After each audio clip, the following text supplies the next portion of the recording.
luck. As always, let's talk to Peter first, who's in Oxford. Peter. Lewis, how are you doing? Good morning. First of all, I couldn't agree more with Stephen Flynn and with Simon Marks.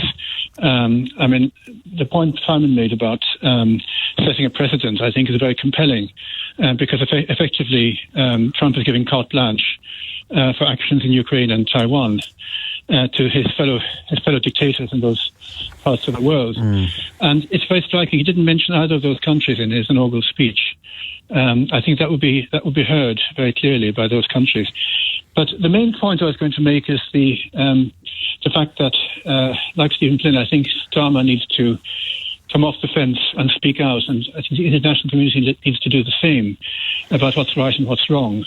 Trump's schemes in Gaza are both unrealistic and completely wrong, and that needs to be spelled out.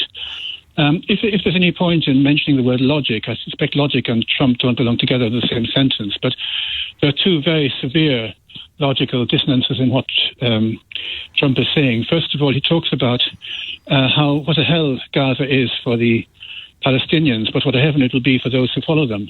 That can't both be right. It's either it's a heaven or it's a hell, and American money redeveloping it isn't going to change it from one to the other. Not of course, that he's prepared to put his hand in his pocket for that purpose, or for rehousing the people who he will make stateless by moving them. You think we should take him seriously on it, Peter?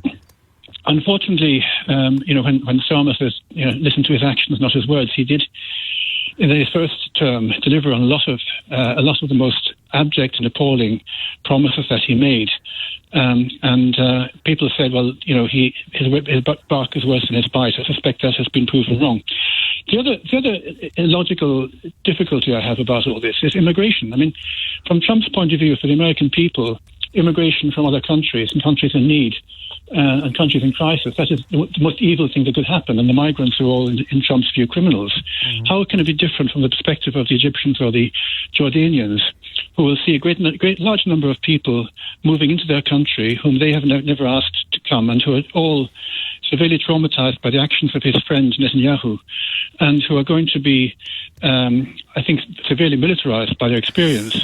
And why on earth is that kind of immigration welcome, where the immigration to the USA is not welcome? All right, Peter Knox, are grateful to you. Jim is in Edinburgh. Morning, Jim. Good morning.